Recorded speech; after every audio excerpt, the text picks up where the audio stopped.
We're starting section 2.3 on the limit laws today. So we're going to try to get a little more sophisticated with our rules and evaluating limits so that we're not so dependent upon being given a graph or having to spend a lot of time coming up with a graph to be able to evaluate limits.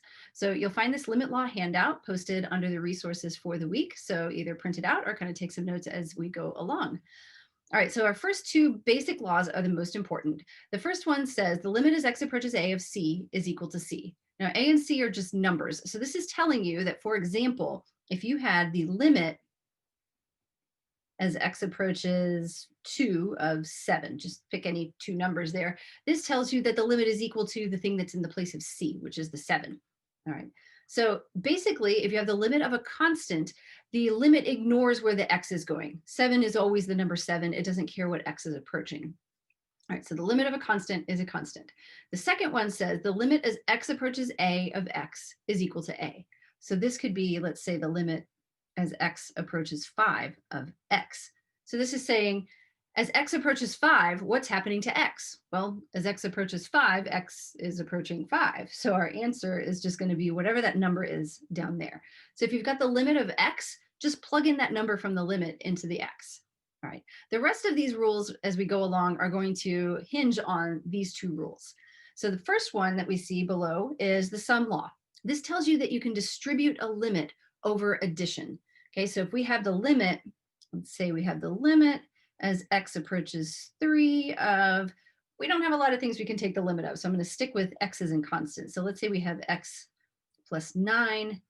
This tells me that I can distribute that limit over the x and the 9. So I could take the limit as x approaches 3 of x plus the limit as x approaches 3 of 9.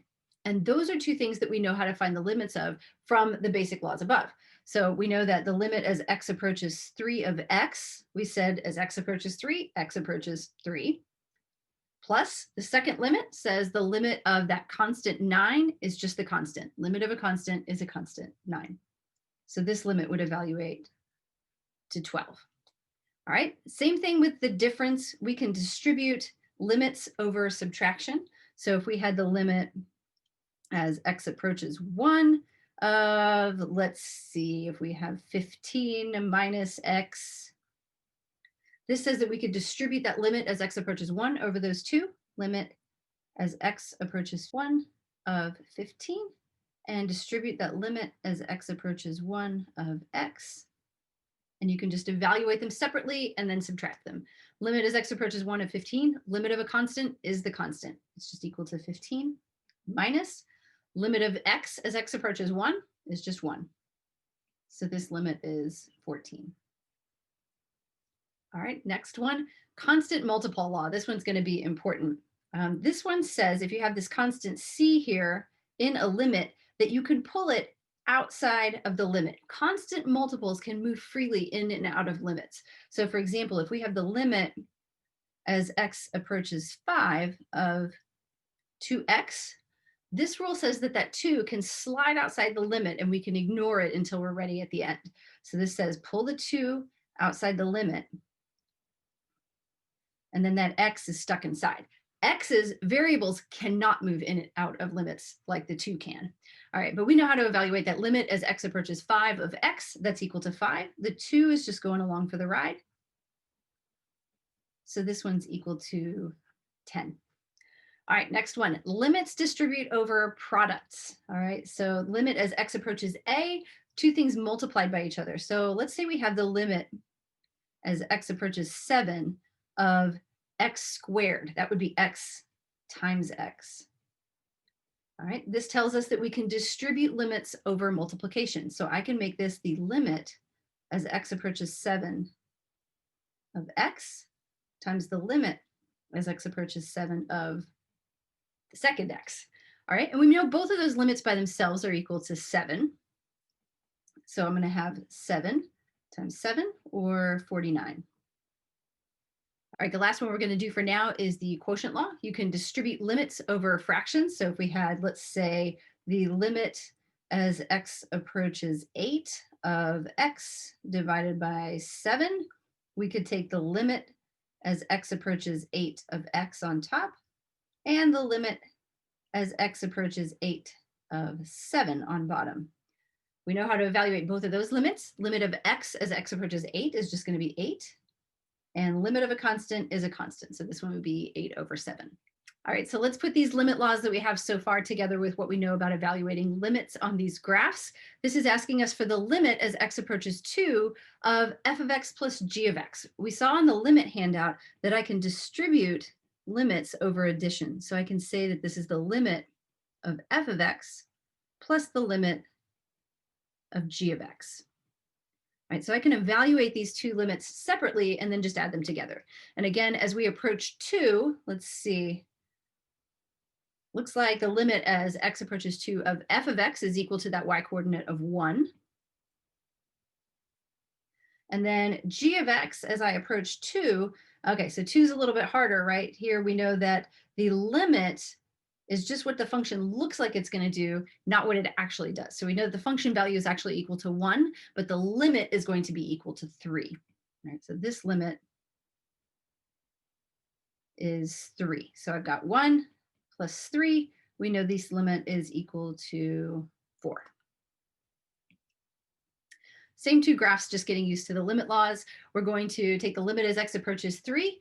4 times f of x divided by g of x. We saw that we could distribute limits over division. So let's make this the limit as x approaches 3 of 4 times f of x divided by the limit as x approaches 3 of g of x. And then we also saw that that 4, that constant multiple on top, could be pulled outside of the limit. So I can take this 4 and just move it outside the limit. Can only do that with numbers, nothing with variables. So this f of x here has to stay inside the limit, make that look a little prettier. All right, so I've got a 4 that's going along for the ride up top. We're going to multiply that by the limit as x approaches 3 of f of x. See, so on f of x at 3, looks like we've got a y coordinate of a half. We kind of have to guess a little bit there. All right, so we're going to have that limit is equal to 1/2. So I'm going to have 4 times a half. And on bottom, we'll do the same thing for g of x. At x equals 3, let's see, looks like a normal y coordinates. The limit and the function value agree. The y coordinate is 3. All right, so this limit is equal to 3. So on the bottom, we'll have a 3. So I've got 4 times a half up top, which is 2. 3 on bottom. That limit is equal to 2/3. All right, so here's a left-hand limit, the limit as x approaches 0 from the left of f of x times g of x. All of those limit laws apply to left and right-hand limits. We saw that limits can distribute over multiplication, so I can make this the limit as x approaches 0 from the left of f of x, and then we can multiply that by the limit as x approaches 0 from the left of g of x. So let's evaluate those two limits separately. So from the left of 0, let's see, f of x from the left, the limit looks like it's headed towards a y coordinate of 1. Again, we don't care that there's this jump in the graph, our little Frankenstein graph there. Just from the left, we care that we're coming towards a y coordinate of 1. And let's see, from the left of g of x, let's see, heading towards 0 from the left, we're headed towards that point with a y coordinate of 2. So the left-hand limit of g of x is 2. Multiplication between them, 1 times 2. This limit is 2. Let's look at it from the right. All right, so still at 0, f of x times g of x. Again, we can distribute this limit to f of x and g of x. But now we're approaching 0 from the right-hand side. So for f of x on the right-hand side, it looks like the y coordinate is going to 2. G of x is a little less interesting at 0. It does the same thing on the right as it did on the left. It's going towards that y coordinate of 2. So both of those limits are equal to 2. 2 times 2 gives me the overall right-hand limit is equal to 4. Let's try the overall limit at x equals 0. All right, so same thing, we can distribute this limit as x goes to 0 of f of x times the limit as x goes to 0 of g of x. G of x, we said at x equals 0 was the less interesting one. From the right and from the left, it was going towards 2. F of x, however, from the left, it looks like it's going to 1. From the right, it looks like it's going to 2. Okay, so we have two different limits. The left-hand limit was 1, and the right-hand limit was 2. Those two don't agree. So we saw in class last time that this overall limit does not exist. So what happens when you take something non-existent and double it? If you take my yacht that I don't have and double it, then I still don't have a yacht. All right, so we're going to say this does not exist. If one of the two limits doesn't exist, the whole thing doesn't exist.